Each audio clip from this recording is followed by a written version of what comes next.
Hello and welcome to A Sister's Heart and Soul. If this is your first time with us, welcome. We back in the house. As you can see, today we're doing a little something different. Out of the norm for us, of course. Autumn and Ami would love to have been here. My sisters would have loved to be here with me. But we're changing it up. We feel like God has given us a purpose in this time. And so we're going to do what he leads us to do. So here we are. It's me. You're stuck with me, Amber D, for a little bit. But I'm glad you're here. I'm glad you're here with me. And I'm so excited to share with everyone today what our topic is for the day.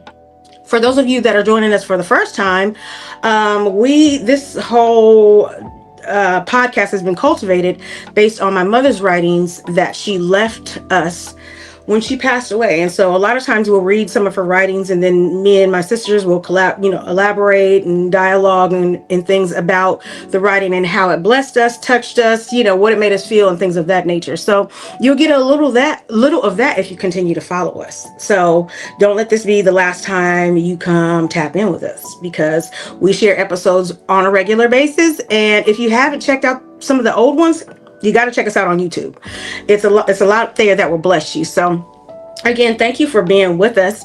So today, just to jump right on in, we're changing it up. So I am the eldest sister, as some of you know, and I have crossed the threshold of 50.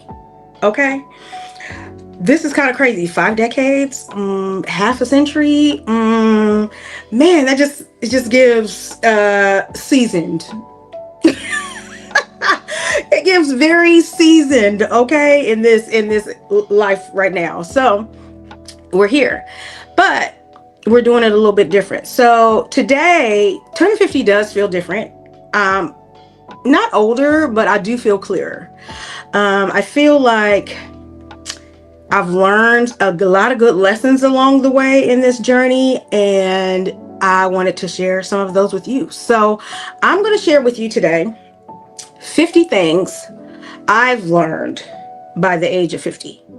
So yeah, this is definitely something out of the norm. And I mean, I'm probably being very transparent, more than the norm for me. So, stay with me, but I've got my little list going and all that stuff. So, but I'm happy to share some of the things and the gems I've learned along the way. Some of the things that, I've had to go through to get me to where I am today, which I'm grateful for. God keeping me for 50 years. One, like clothed in your right mind. You used to hear that people say that when you're kids, and you don't know that until you've lived some life, okay? Because that is truly a thing, to be in your right mind in this season with all the things that are going on around us. It's not real easy to just keep that mind right.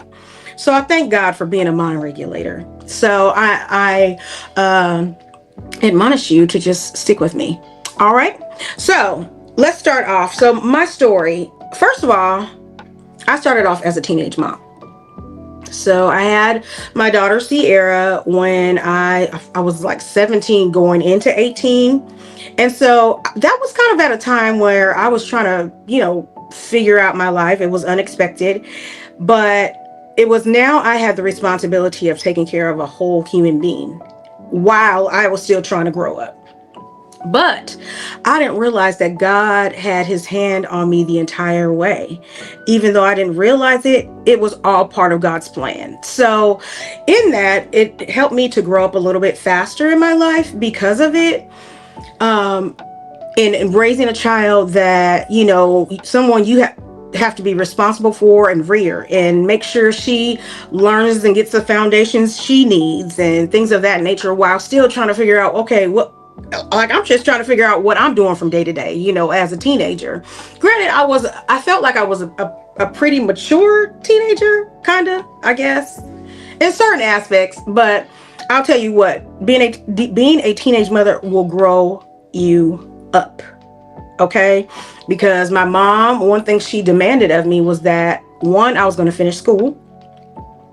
And two, I was gonna raise my own child. It wasn't the situation where, you drop the nowadays, you drop the have the kid and the child is with the grandmother all the time. Yeah, no. That wasn't what Carol was going for. She was adamant that this is the decision you made for your life, so you go ahead and handle it. So I did. So that was one thing. So motherhood was a blessing for me, just in general. And now I do have three children, and they're all adults.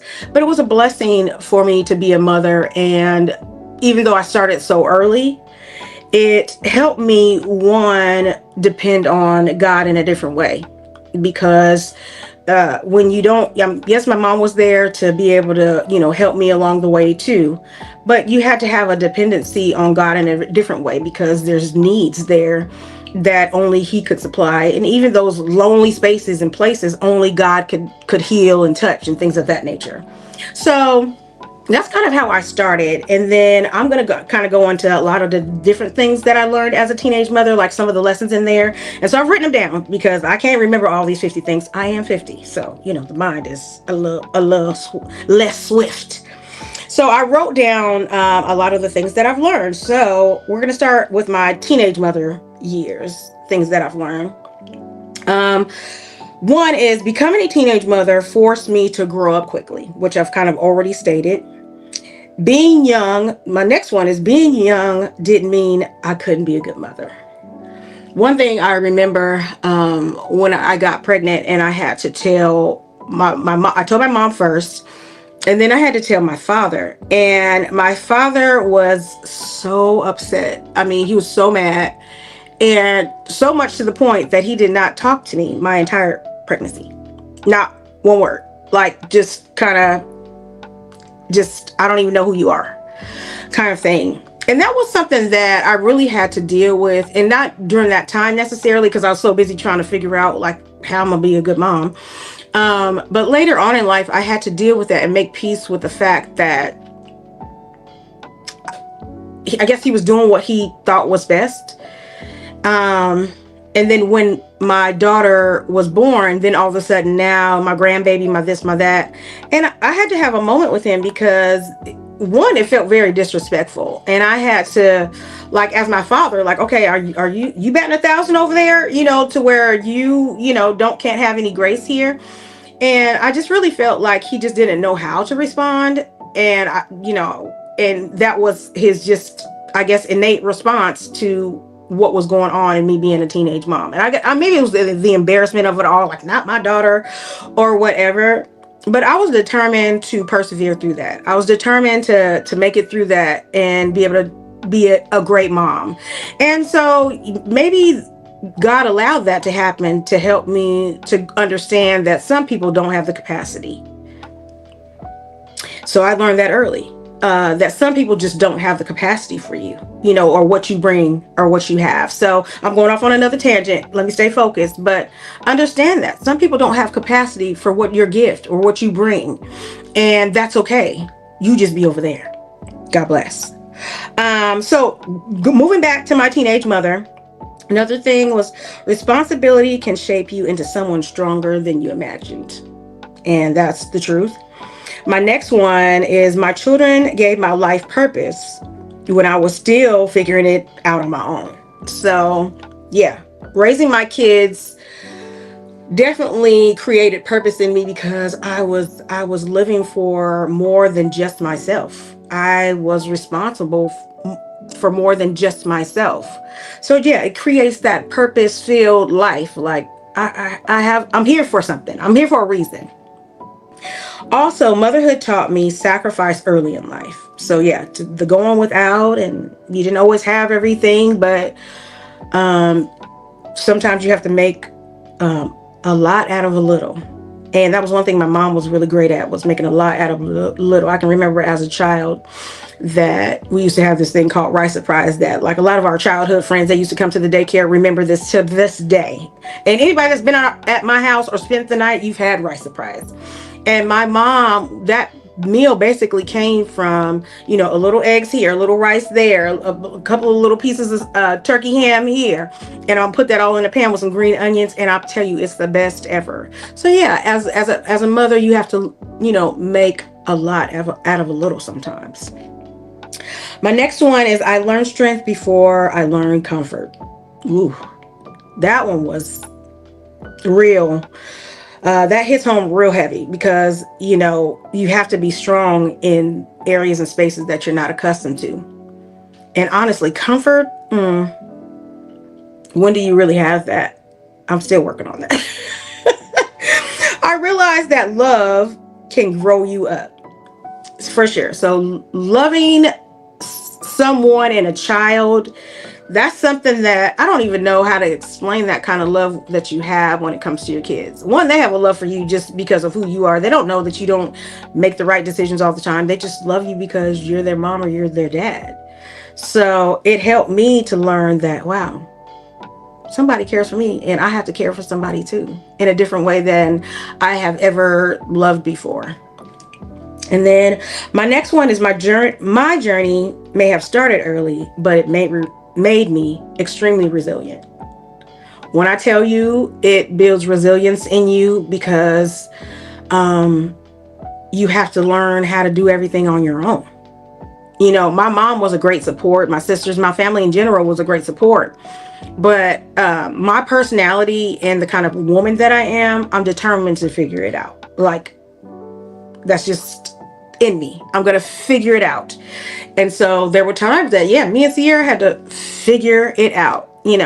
And I just think even her being with me at such a young age, has built her to be such a beautiful woman as well. I think sometimes your children need to see you go through the trenches or need to maybe experience the trenches to understand that you're not going to always have this like easy breezy life, even though that's what we want. It doesn't always happen that way.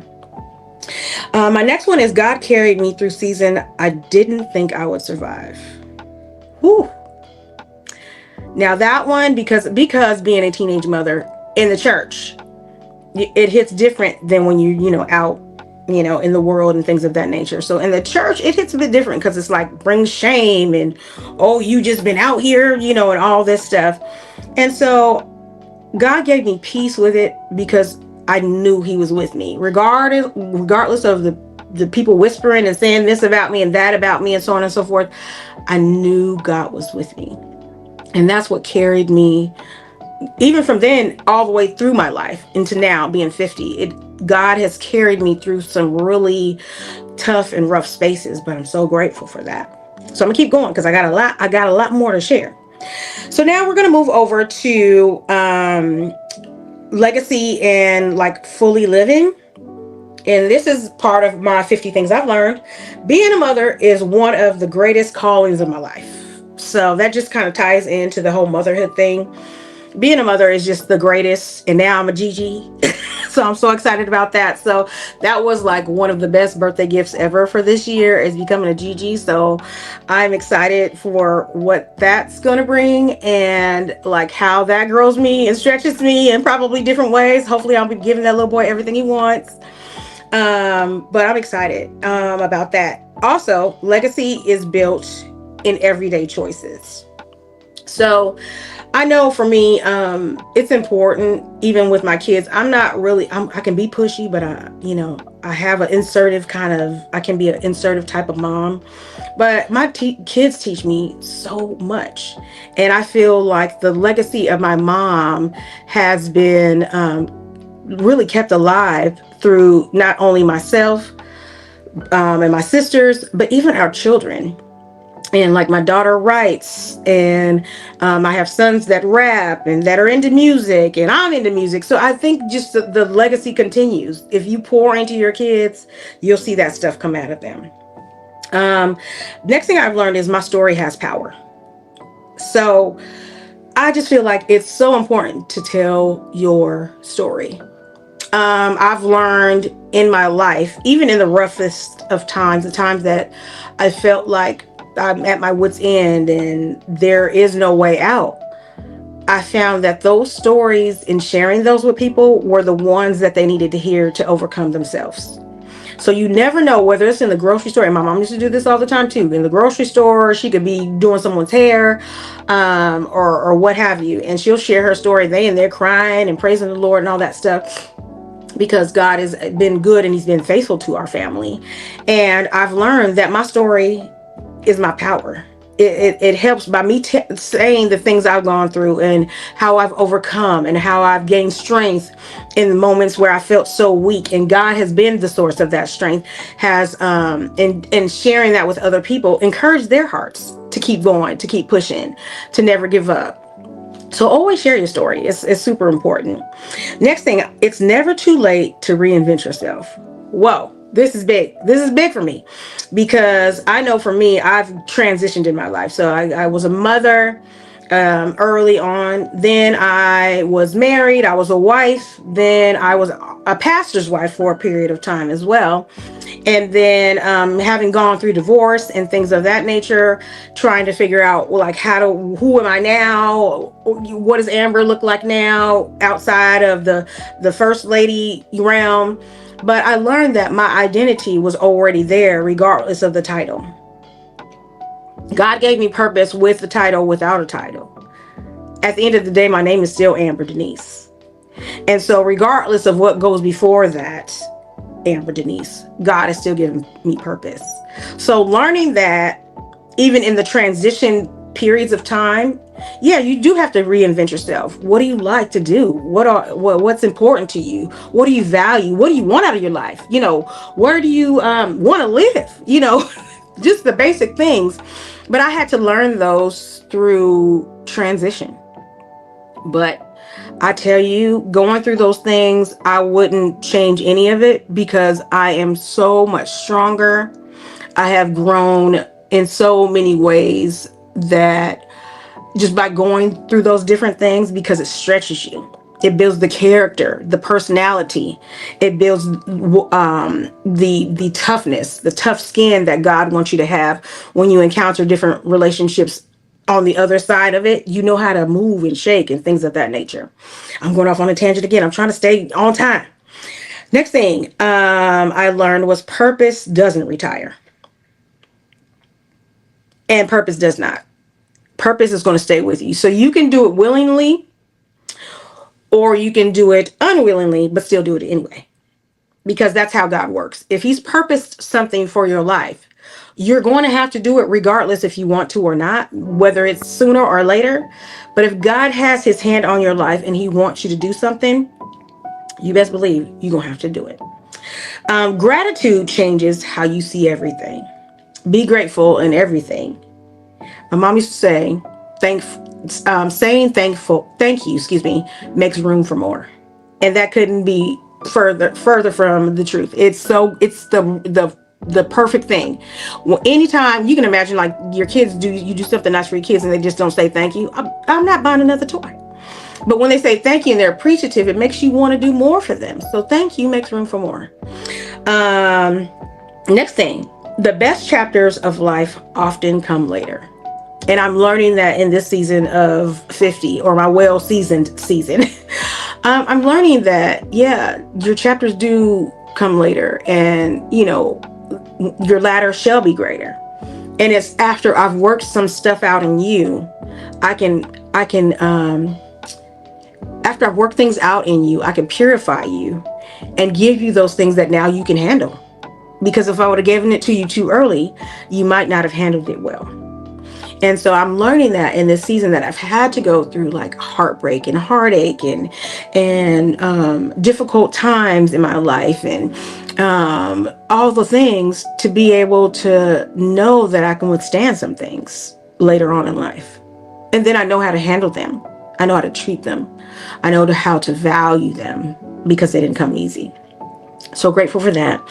Next thing is the woman I am today is still evolving.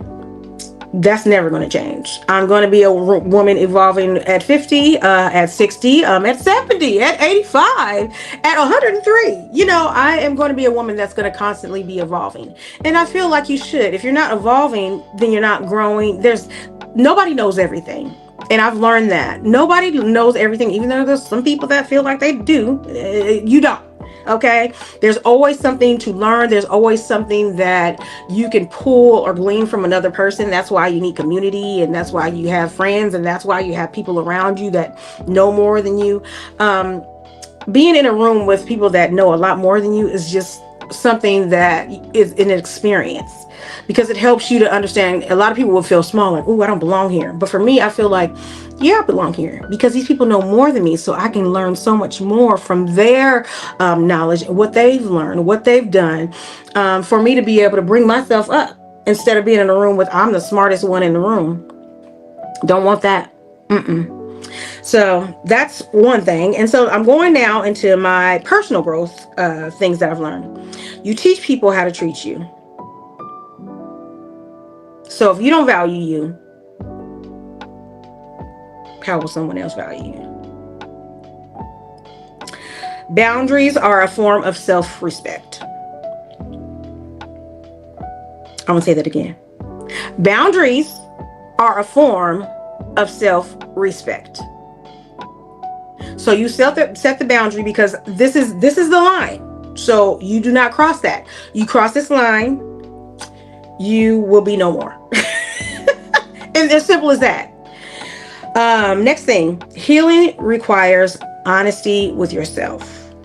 And yes, the healing journey is something that is not for the faint of heart, especially when it comes to matters of the heart. Healing, you have to tell the truth. Even if you don't want to. A lot of times you don't want to be honest with yourself because you don't want to, really acknowledge how bad it hurts you. But if you're honest with yourself, then you're able to heal that part of you.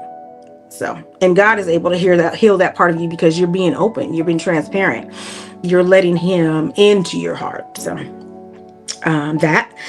Next one, your past explains you, but does not define you. So me starting off as a teenage mother, of course, like I said, growing up in the church, I probably was all kind of, what did they say, that you get the scarlet letter? That's like an old thing, where you you got the scarlet, the S on you because you're, this, that, and the third. But understand that your past does not define you. Yes, I've made some mistakes. Yes, I've made decisions that I am not proud of. However, God is faithful and He's a keeper. And if you allow Him to heal those areas, you can come out differently. And one thing I also learned, and this is not even on my list, but even when God forgives you, you have to learn how to forgive yourself for decisions, for things you've done. You have to learn how to forgive yourself, and that's not always easy. It's not always, and that's sometimes a journey to forgive yourself, because it's just like, I've done this and I shouldn't have done that, and I should have went this way and I know I went that way, and so on and so forth, and you feel like you've grieved God, but then also have grieved yourself in the midst of that. But learn how to forgive yourself. It's the most important thing in the world. God gave Himself so we can be able to have that forgiveness and be able to have opportunity at new life. And so even when it's hard, forgive yourself. Okay, my next one. Not everyone deserves access to you. This is a big one. Not everybody does deserve access. Sometimes you again, that kind of falls in line with boundaries. Like, know your value, know who you are, know the woman, the man that God created you to be. And if He fearfully and wonderfully made you, we're not giving jackals or any old Rudy Poo access to who we are, because we have to protect what God has given us.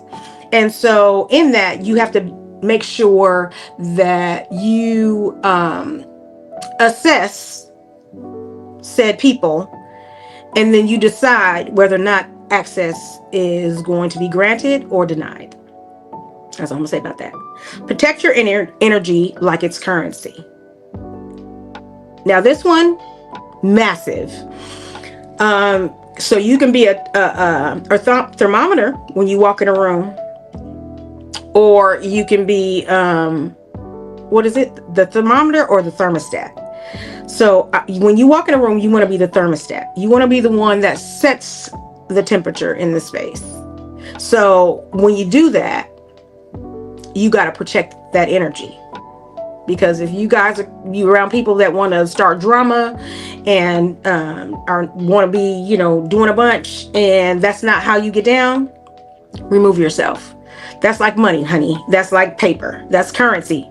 So protect your energy at all costs. My next one is silence is sometimes the strongest response.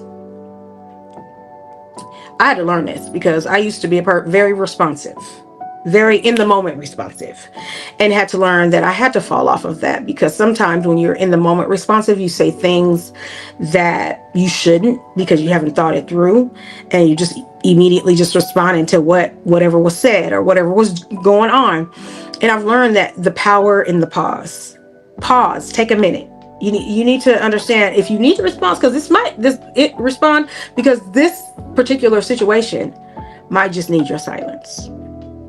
Know the difference between when it needs your silence and when it needs a response. And then also, walking away is not weakness, it's wisdom.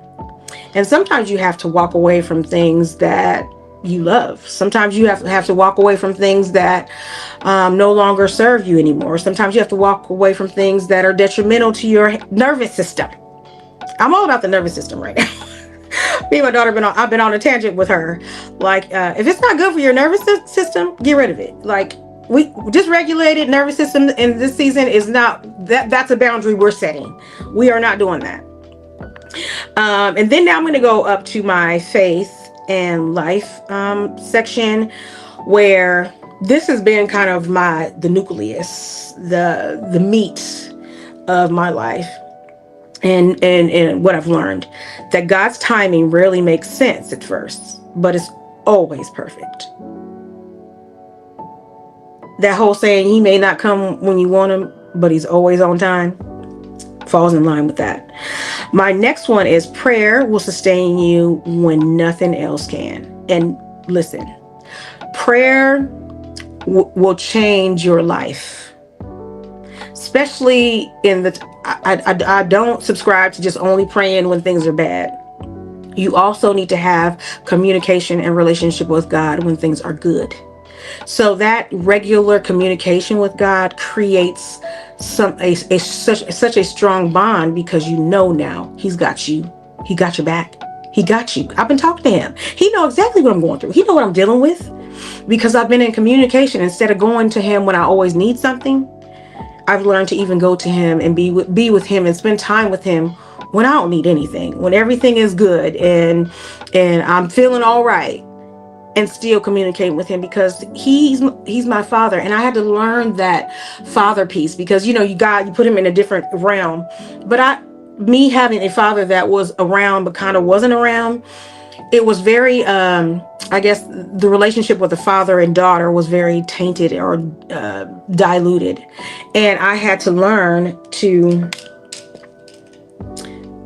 understand that God is actually my father. Not only is he a provider or he's a healer and all the other things, but he's also my father. And my father, should be able to talk to him, and him be able to tell me, daughter, no, this isn't right what you're doing right now. And once I cultivated and was able to establish that relationship with God, it just changed everything. So anybody that's struggling with that father-daughter, father-son piece because of your natural father not being there in the right way or whatever, ask God to help you with that. I'm gonna tell you, I overcame that, and it was God that healed my heart in those ways, in those areas that no one else could. No conversation, even conversation with my father, would not have healed those areas. And so to know him as a father just brings such a very different and freeing bond with God. So definitely tap in to God, the Father. God the Father is who you need to tap into. My next one, because I'm getting over time here.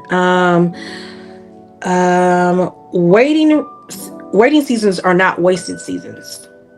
Ooh. Okay, waiting seasons are not wasted seasons. So sometimes we can be in a season of waiting where it's not happening fast enough. Lord, okay, time. Sometimes we get impatient with things that we want in our life, and his timing is always perfect. But it's not a wasted season. Sometimes God needs you to wait so you can handle the blessing on the other side, because you might mishandle it if you get it too early. So waiting seasons are not wasted seasons. My next one is, the closer you get to God, the clearer your life becomes.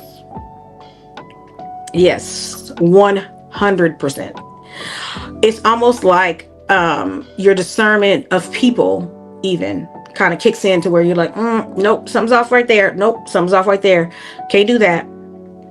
It's very interesting how God opens up that discernment part of you once you've built that relationship with him, because he's protecting you.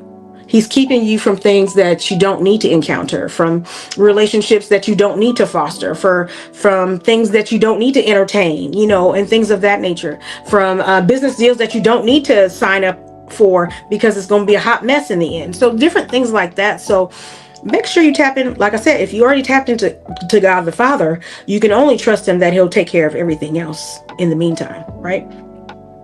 My next one is, trusting God means letting go of control. Ooh. Now, this one was not easy for me, because I don't consider myself a controlling person, but I can be. And I like things a certain way. And I'm gonna drive. Like my sisters always tell me, you always want to drive because you just want to be the one to just control things. And they not lying. It's true. I'm gonna be the driver, because that's who I am. However, with God, you have to learn to take your hands off the wheel, because sometimes you're driving to the wrong destination, and God can see ahead of you what you're going to get into. And instead of us, no, I want to make the left. You allow God to be the driver, so then you can get God's results. And my last one in this section is, grace carried me further than perfection ever could. First of all, perfection, what is that? What is that?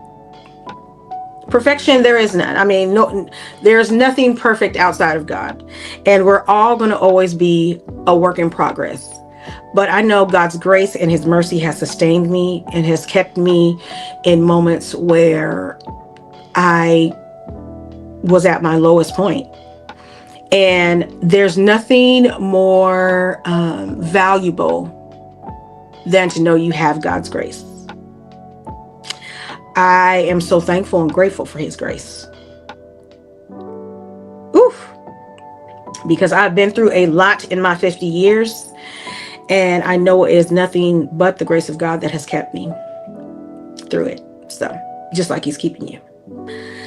My next little segment is, love should feel peaceful and not confusing. If you don't understand what's happening in it, then it's probably not the right thing. The right people celebrate your growth. If they don't, they might be a hater. Family is a blessing, but boundaries still matter. So, and even in your family, you just have to set boundaries sometime. And this is what I'm going to do, and this is what I'm not going to do. This is what I can do, and this is what I can't do. And that's okay. And nobody's feelings should be hurt. It's what has to happen sometimes. My next thing is, not every relationship is meant to last forever, which I've definitely have found to be true. Like I said, I'm a divorcee, and I've had relationships that have not lasted. So some are to help you learn more about yourself. Some are there to learn more about relationships, so you understand how to navigate the next ones. There's so many things that as long as you learn from it, I feel like you can grow from it. My next thing is, loyalty without respect is an emotional debt.